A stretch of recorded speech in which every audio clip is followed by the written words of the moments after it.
Bismillahirrahmanirrahim. Assalamualaikum warahmatullahi ta'ala wabarakatuh.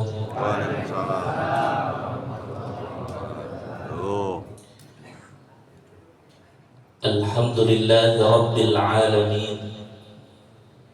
Wa bihi nasta'inu ala umuri dunya waddin. Assalatu wassalamu ala ashrafil anbiya'i wal mursalin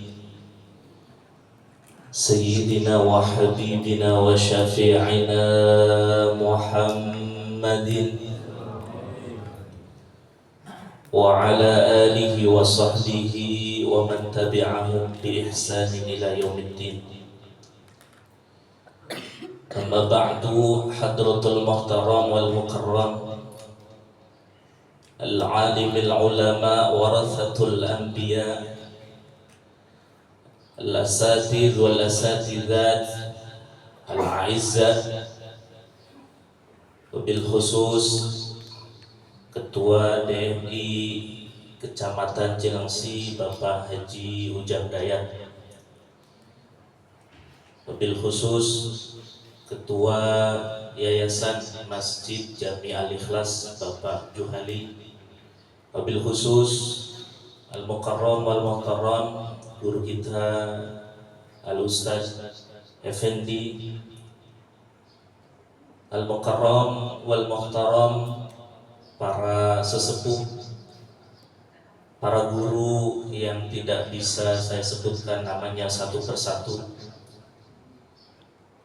yang kami muliakan, yang kami hormati Ketua DKM Masjid Jami Al-Ikhlas Bapak Jajat Muhammad Romdon, yang kami muliakan, yang kami hormati segenap aparatur pemerintah, baik dari desa, dari RW, Bapak RW kita Bapak Haji Jimmy Maulani, penasehat Forum Komunikasi Masjid dan Musola Selimus Pratama Regensi Bapak Haji Guntur Aradea, para hadirin, bapak-bapak jamaah yang semoga senantiasa dimuliakan Allah Subhanahu wa taala. Tidak lupa tim khidmat, semoga senantiasa diberikan kesehatan oleh Allah Subhanahu wa taala. Amin Allahumma amin ya rabbal. Mohon izin para guru, para sesepuh, saya tidak berdiri, duduk, karena mungkin sebagian juga ada yang nggak bisa tidur gitu kan, termasuk saya yang nggak bisa tidur. Jadi takutnya kalau berdiri nanti kurang fokus. Segenap para pengurus DKM Masjid dan Musola sedesa Limus Nunggal beserta para jamaahnya, kita doakan semoga senantiasa sehat panjang umur. Amin. Alhamdulillah, para hadirin jamaah yang dimuliakan Allah.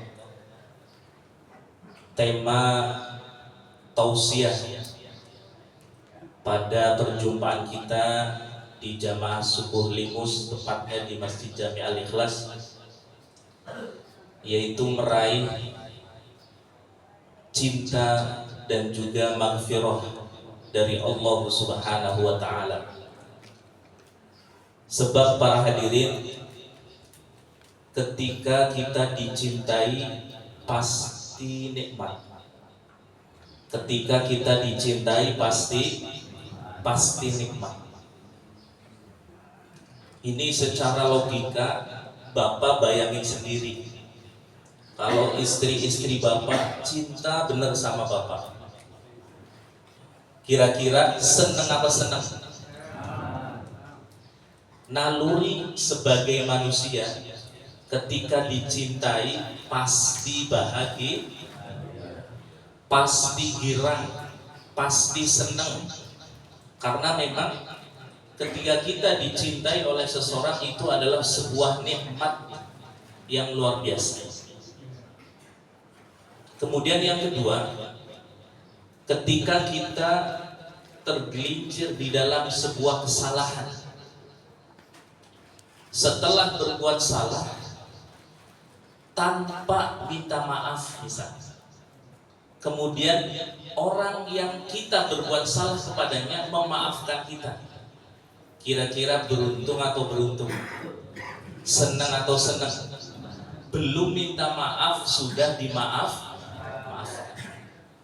Maka dua hal ini para hadirin, cinta dan juga ampunan, adalah sebuah nikmat yang luar biasa yang ketika Allah memberikan kepada kita wajib bersyukur. Maka tema di pagi hari yang penuh dengan keberkahan ini, kita meraih cinta serta maghfirah dari Allah Subhanahu. Dicintai manusia udah luar biasa nikmat, apalagi dicintai Allah Subhanahu, apalagi diberi maghfirah oleh Allah Subhanahu. Ternyata para hadirin, kalau kita pengen mendapatkan cinta dan maghfirah Allah, kuncinya hanya satu. Kuncinya berapa? Hanya satu, biar kita nanti pulang ke rumah dapat ilmu. A'udzubillahi minasyaitonir rajim. Qul in kuntum tuhibbunallaha fattabi'uni yuhibbukumullah wa yaghfir lakum dzunubakum. Wallahu ghafurur. Kuncinya ternyata satu. Kalau kita pengen mendapatkan cinta Allah, ampunan dari Allah, syaratnya satu, yaitu ittiba' bin Nabi sallallahu alaihi wasallam, mengikuti kanjeng Nabi Muhammad sallallahu alaihi. Namun para hadirin jamaah yang dimuliakan Allah Subhanahu wa taala, perlu diketahui yang dilakukan Nabi sallallahu alaihi wasallam itu tidak semua harus diikuti. Maka jangan salah memahami ittiba' bin Nabi. Setidak-tidaknya 4 pertama yang dilakukan Nabi wajib dilakukan oleh umatnya. Contoh sholat. Nabi sholat atau tidak para hadirin? Kita sebagai umatnya wajib sholat. Contoh lain puasa. Nabi berpuasa, kita sebagai umatnya wajib berpuasa. Ada yang kedua, dilakukan oleh Nabi, tapi bagi umatnya nggak wajib, sunnah. Bagi umatnya apa Contoh, Nabi kita Nabi Muhammad Sallallahu Alaihi Wasallam sholat duha. Nah, sholat duha bagi umat Nabi hukumnya apa para hadirin? Sunnah atau wajib? Sunnah. Qiyamul lail, sholat malam, sholat witir, itu Nabi melakukan. Bagi kita sebagai umatnya hukumnya nggak wajib, hukumnya apa? Sunnah. Ada juga, mohon maaf, yang dilakukan oleh Nabi mubah dilakukan oleh kita. Ada juga yang dilakukan oleh Nabi mubah dilakukan oleh kita. Nabi ke pasar. Kemudian apakah ke pasar kemudian menjadi wajib atau sunnah? Ketika kita ke pasar hukumnya mubah, boleh. Dan yang terakhir, ini yang jarang orang tahu, dilakukan Nabi haram dilakukan kita sebagai umat. Dilakukan Nabi Shallallahu Alaihi Wasallam, tapi haram dilakukan oleh, contoh puasa wisol. Jadi bagi para nabi boleh mewisolkan puasa. Hari Senin puasa, malamnya tetap puasa sampai hari Selasa. Itu namanya wisol, menyambung puasa dari satu hari ke hari yang lain. Itu boleh bagi Nabi, tapi haram bagi umat Nabi Sallallahu Alaihi. Beristri lebih dari 4 boleh nggak bagi Nabi? Boleh.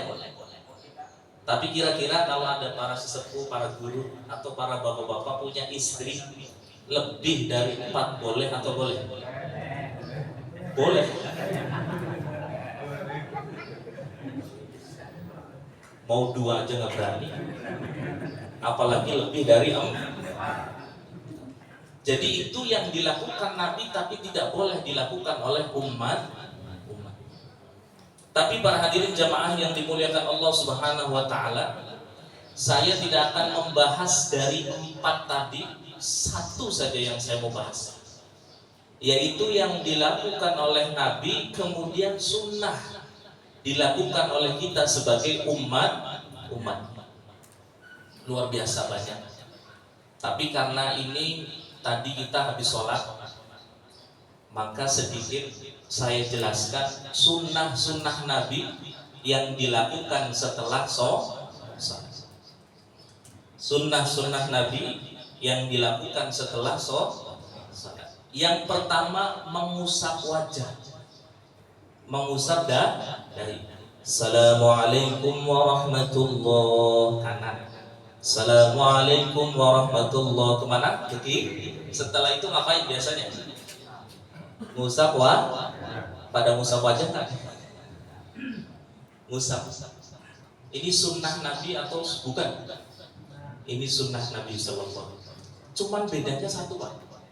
Kalau kita ngusap doang, kalau Nabi ada doanya. Kalau kita ngusap doang, kalau Nabi kita Nabi Muhammad sallallahu alaihi wasallam ada apa? Doanya.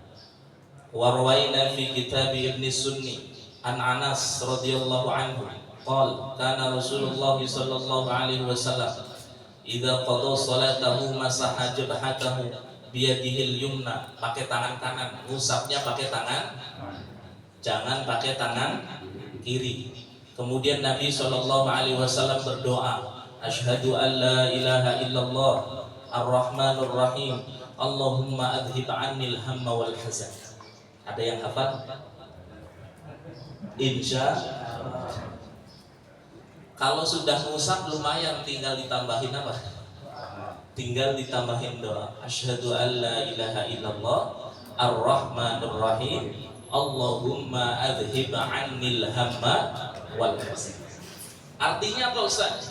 Aku bersaksi bahwasanya tiada Tuhan selain Allah yang Maha Pengasih lagi Maha Penyayang. Duhai Allah, hilangkan dariku kesumpekan dan juga kesedihan.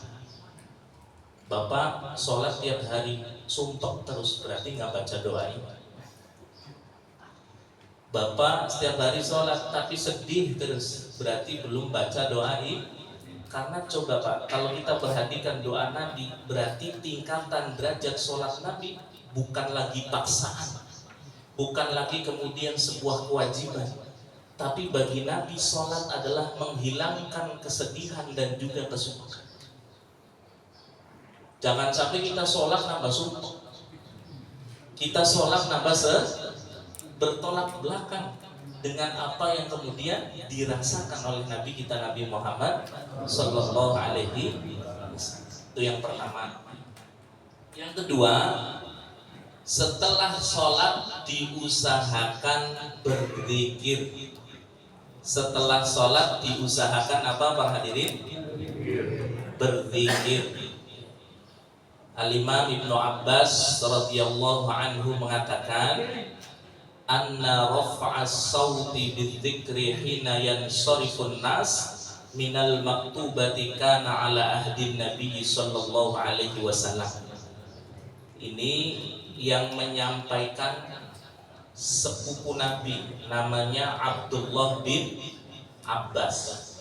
Nabi pada waktu itu diceritakan oleh sahabat Abdullah bin Abbas bahwasanya mengeraskan suara ketika berzikir setelah sholat itu telah dilakukan dari zaman Rasulullah Sallallahu Alaihi. Saya bacakan hadisnya sekali lagi.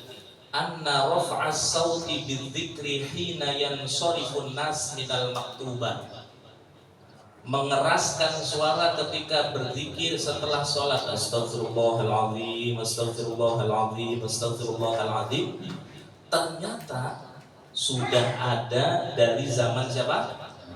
Zaman Rasulullah Sallallahu Alaihi Wasallam. Jadi dulu para sahabat memang baca zikirnya kenceng-kenceng setelah sholat.